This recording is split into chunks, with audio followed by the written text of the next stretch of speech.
श्रीराम. साधक हो, सध्या आपण सोमवार ते शनिवार श्री ब्रह्मचैतन्य गोंदवलेकर महाराज यांच्या परंपरेतील साखरखेर्डा येथील संत परमपूज्य श्री प्रल्हाद महाराज यांचे श्री देवीदास अमृत मोहोरीला लिखित संक्षिप्त चरित्राचा आस्वाद घेत आहोत. तसेच रविवारी श्री महाराजांच्या काही भक्तांचे अनुभव ऐकणार आहोत. श्री महाराजांबरोबर यात्रेत 16 ओवळ्याची व्यवस्था होते, म्हणून 16 पाळणारी अनेक स्त्री पुरुष मंडळी महाराजांबरोबर या यात्रेत येणार होती. तेव्हा बालविधवा, गंगा केलेली व शास्त्रशुद्ध आचारविचार असणाऱ्या आपल्या बहिणीची या यात्रेत व्यवस्था होईल म्हणून जालन्याचे अत्यंत विद्वान व ऋग्वेदी शाखेचे वैदिक असणारे वेदमूर्ती गोविंद गुरु अग्निहोत्री यांनी आपल्या या बहिणीचे नाव यात्रेसाठी नोंदवले आणि यात्रा प्रयाणाच्या आदल्या दिवशी ते तिला सोबत घेऊन साखरखेर्ड्यास आले. श्री महाराजांचा व त्यांचा परिचय होताच.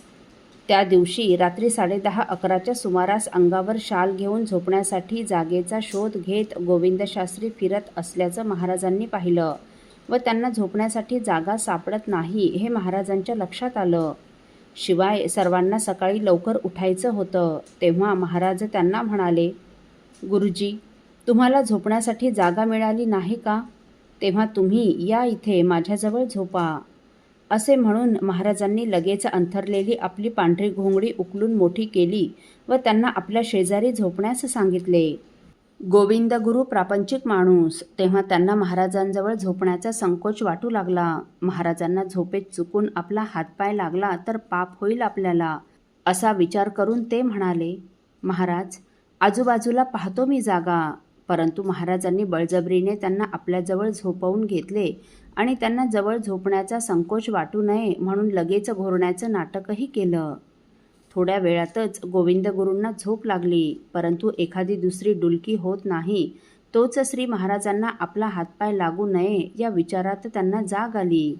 श्री महाराजांकडे पाहतात तो महाराज शाल अंगावर ओढून झोपलेले दिसले, परंतु महाराजांच्या देहातून श्रीराम जयराम जय जय राम असा सुस्पष्ट आवाज गोविंद गुरूंना ऐकू येऊ लागला. त्यांनी कान देऊन तो मंत्र परत परत ऐकला आणि श्री महाराजांच्या देहातूनच हा मंत्र येतो आहे याची खात्री होताच ते तसेच ताडकन उठून बसले आणि सुषुप्ती अवस्थेतही सर्वांगातून राममंत्र येणाऱ्या या योग्याला, या महान तपस्व्याला त्यांनी मनोमन साष्टांग नमस्कार केला. म्हणजे जागृती, स्वप्न, सुषुप्ती या देहाच्या तिन्ही अवस्थेत महाराजांचं अखंड नामगायन सुरू असते आणि त्याची साक्षात प्रचिती आज शास्त्रींना येत होती. त्याच नामाच्या लयीवर या मंत्राचं गायन करीत गोविंद गुरु महाराजांच्या ध्यानात मग्न झाले. आजपर्यंतच्या आयुष्यात सुषुप्ती अवस्थेतही देहातून अखंड नाम येणारा संत ते प्रथमच पाहत होते. साधारण 3च्या दरम्यान महाराज उठले. समोर पाहतात तो गोविंद गुरु उठून बसलेले दिसले. तेव्हा शास्त्री बुवा, झोप झाली का म्हणून महाराजांनी विचारणा करताच हो म्हणून गोविंद गुरूंनी महाराजांच्या पायावर मस्तक ठेवून नमस्कार केला. श्री महाराजांनी मानसपूजेसाठी मस्तकापासून सर्वांगावर शाल ओढून घेतली व ते मानसपूजा व जप करू लागले. सुषुप्त अवस्थेत श्री महाराजांच्या सर्वांगातून येणाऱ्या नामाचा अनुभव आणि जागृतावस्थेतील महाराजांची ही ध्यानमुद्रा पाहून याहून कोणी श्रेष्ठ योगी किंवा संत असू शकत नाही याची गोविंद गुरूंना मनोमन खात्री पटली आणि महाराजांबद्दल असणारा त्यांचा आदरभाव शतपटीने वाढला. पुढे श्री महाराज यात्रेवरून परत आल्यावर गोविंद गुरूंनी सहकुटुंब महाराजांचा अनुग्रह घेतला. आजही त्यांच्या कुटुंबातील सर्व सदस्य महाराजांचे अनुग्रहित आहेत. साखरखेर्ड्यात आलेल्या सर्वच भक्तांच्या आनंदाला आज उधाण आलं होतं. प्रत्येक गाडीत बसणाऱ्या यात्रेकरूंच्या नावाच्या याद्या त्या बसवर लावण्यात आल्या होत्या. ती नावे पाहून किंवा कार्यालयात विचारून आपापल्या सामानासह त्याच बसमध्ये बसावे. मार्गात सूचना मिळतील तिथेच उतरावे. गाड्या फार मागे पुढे राहू न देता एकाच गतीने जावे.